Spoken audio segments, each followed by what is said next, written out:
When you do need to use that health insurance, the procedure's not 100%, even 80%, 90%. Sometimes they still have to pay out of pocket tens of thousands of dollars. Tell me how that's better than the Canadian system we have. Hey, everybody, and welcome back. So, Elon Musk is still an idiot.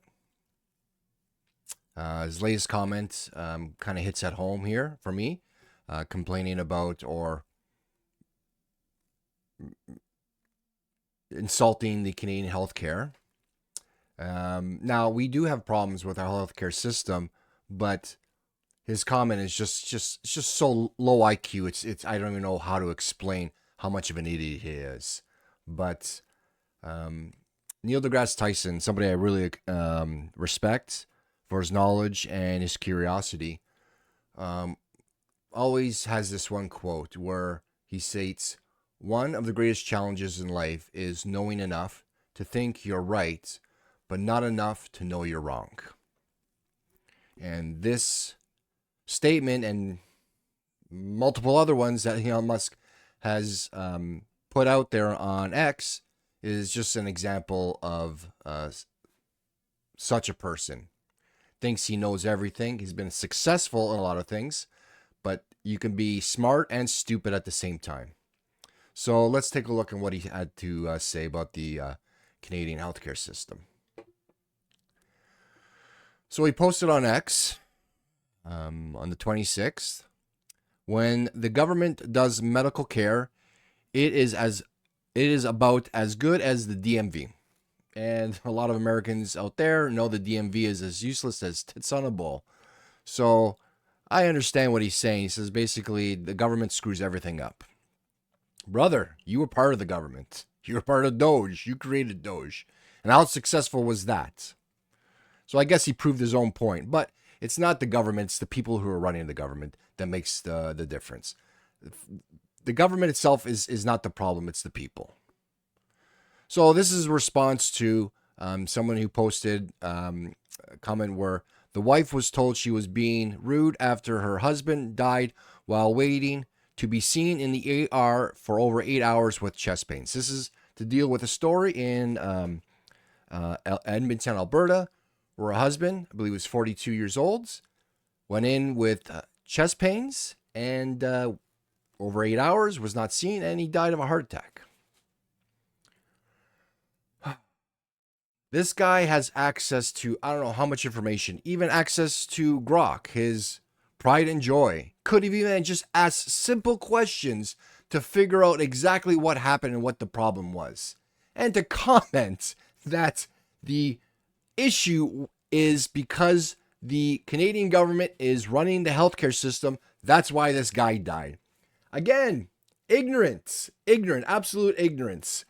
You're telling me this doesn't happen in the US 10 times more than happens in Canada? Now, again, I will admit, we do have problems in certain provinces or even across the board where the wait times have gone through the roof. Through emergency, ERs being overloaded, cutbacks on nurses, doctors, specialists, waiting a long time to see specialists. And all those crazy right-wingers or advocates for private health care say it's all the government's fault.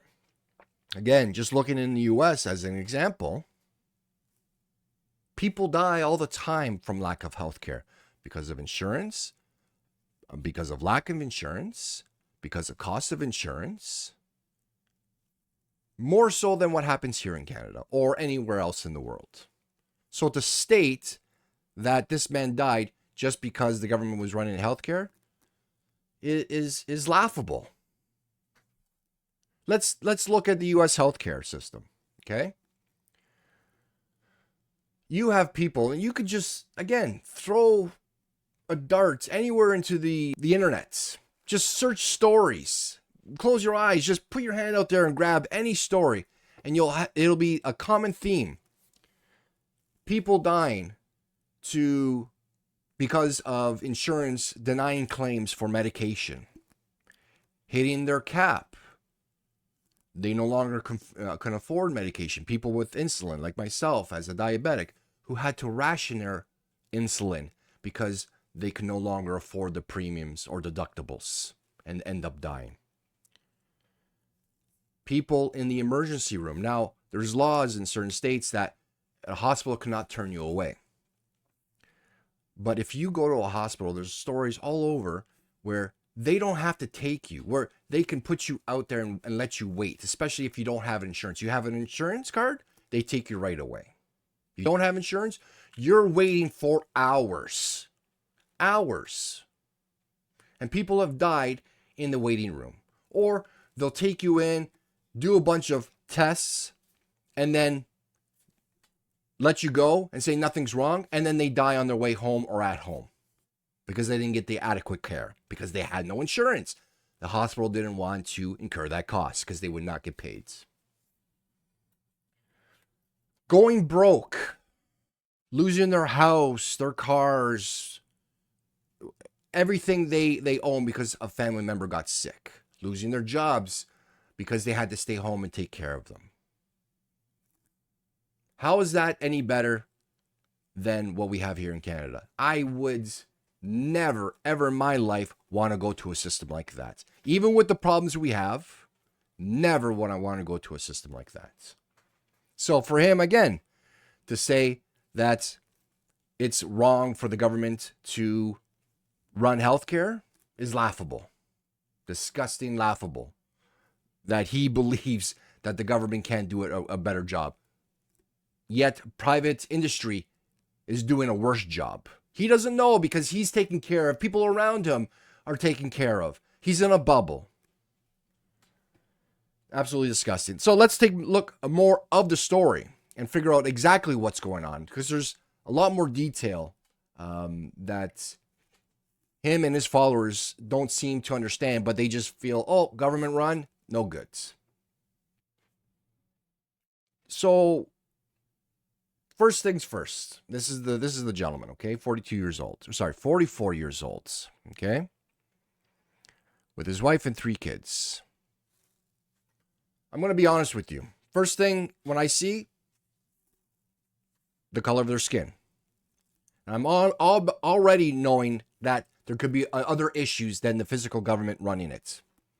So for those who don't know, you've got Daniel Smith, who's implementing a new ID card, well, your driver's license, that's going to have a mark if you're a Canadian citizen or not, because that's the path they want to go down, because there's a lot of quote-unquote frauds in the Alberta system for taking resources away from true Canadians. And they always talk about immigrants, especially Pierre Poilievre, him and Daniel Smith are 2 peas in a pod. He lost his riding in Ottawa, and he went to Alberta to get a secured riding to get a seat back in Parliament. He always talks about how more have to be leaving than what's coming in, meaning more immigrants, more non-Canadians have to leave than what are coming in, because the Liberals allow too many to come in, which is an issue for services, housing, resources, and so on and so forth. But he also gives the implication that immigrants are what's ruining Canada, of taking abuse of the system and everything else. So Daniel Smith is going along those lines and wants to implement an ID card with a Canadian citizen mark. So maybe maybe they weren't seen right away because they assumed they were nothing but immigrants, even though they had their identification for their health care, which is another issue that they always talk about in Alberta, that the resources for the healthcare have been used and abused because people have been taking advantage of the system, using fraudulent cards. They're just updating their health card system, their health cards. They used to be paper, now they're going to plastic, and they're just updating it now. So maybe the people in the hospital felt this guy could wait because they were busy at the time, as the article states, that because they're overrun, they've got little to no resources because the Alberta government is cutting back or not adding to the system as much as they should be, that they had to be put on the back burner because of the way they look. Now, Is there any proof of that? Absolutely not. Would I be surprised if that was the case once they do their investigation? No. There's no proof, but this is what I see from the way the Alberta government, the UCP, has been advocating and their policies. Now, there is proof for other things, though, and why this gentleman unfortunately passed away for the long wait. Cutting back, changing the healthcare system requirements. Like in Bill 11, Alberta is going to allow private knee and hip surgery.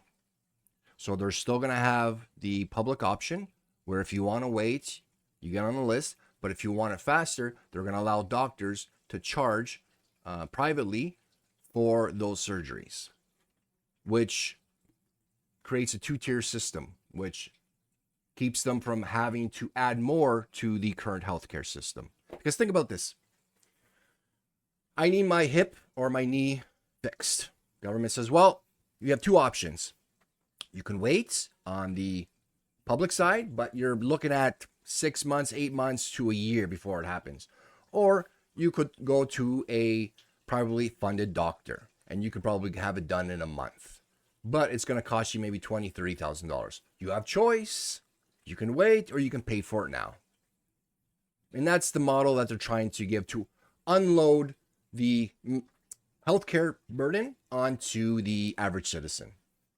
Still going to be taking your taxpayer dollars, not going to add any more to the healthcare system, but you're going to have to pay out of pocket for those services. And you think they're going to stop there at the knee and hip surgery? Even in the same bill, they're going to allow private companies to allow their private healthcare system to have a plan to pay for some of these private doctors. So because of that, they're going to expand eventually in a new bill in a year or two or whatnot, that they're going to go to other services. So not only are they not going to add to the current system, but they're also going to eventually start taking and deducting from the budget that they currently have. Even vaccines, they're talking about, like, they have a huge number of measles because you got a lot of anti-vaxxers there, and there's no campaign to counteract that. They've made COVID-19 vaccine where you have to pay it unless you have certain conditions, like you got a pre-existing condition, you're elderly, or you work in the healthcare system. Everybody else has to pay for it. I think it's $150 last time I looked. But the regular flu shot is still free. They're going down that route where they're just going to start cutting everything. You know, death by 1,000 cuts. So if Elon Musk and all his knuckle dragging, mouth breathing followers had actually looked into what was actually going on, they would see the reason why this gentleman, circumstances for this gentleman to have passed, and maybe advocated that more have to be done. That you have to invest into a system and not cut. But in his mind, the best system is the American system, where you pay through the nose, you work a good job, you get good health insurance, and that's it. Don't worry about pre-existing conditions. Don't worry about if you're poor. Don't worry about if you had good health insurance and you needed it at the time, but your health company, your health insurance company has been fighting you on your medication, a procedure that in the meantime of you fighting with them, it was not implemented, and that individual passed away. Because there's no examples of those, right? Yeah, there's thousands of them. What country do you have diabetics rationing their insulin because the cost is astronomical, where that same insulin is cheaper everywhere else? There's one insulin I buy per box, or there's 5 cartridges, it's $75. That same insulin in the US is $600. Procedures, even deductibles, okay? Or like even though they pay a premium of say $300, $400, $500 a month on average. When you do need to use that health insurance, the procedure's not 100%, even 80%, 90%. Sometimes they still have to pay out of pocket tens of thousands of dollars. Tell me how that's better than the Canadian system we have. One advantage you would have, like there's many advantages, but a main advantage of having a public system is you have somebody responsible, meaning if you're not getting a good service, meaning if they're cutting back healthcare or they're not putting enough back into the system, the people can vote them out and vote somebody in who will actually do good for them and fund the healthcare properly. With an American system, how are you going to vote a CEO out? Do you have a seat on the board? Do you have enough shares in that company and enough of you to vote them out? Because at the end of the day, stock markets, a fiduciary responsibility to the shareholders. What are you going to do? Free market, I'll go somewhere else. They're all the same thing. They all have the same control. There's only a handful of insurance companies out there that don't care if you like their service or not. It is what it is. You pay or you don't. With a public option, if the politician is not doing well with that healthcare system, they will vote you out in 4 years. The people's voices will be heard. A better chance of the people's voices will be heard. With a private option, your voice, many voices, rarely will be heard. Especially in the US, even with those politicians trying to fight for a Medicare for all, like Bernie Sanders, AOC, they're against all those other politicians that have been bribed by the pharmaceutical and healthcare industry. So, yeah, I'll take the Canadian system any day. It's too bad about this, really, really shame about this gentleman, 44 years old. That shouldn't have happened. But we need to do better here in Canada. And the conservative government of Alberta needs to do better. You know, you talk about the government, the conservative government, I always hear that they can do a better job, yet here we go, failing their people. Anyways, guys, that's it for me.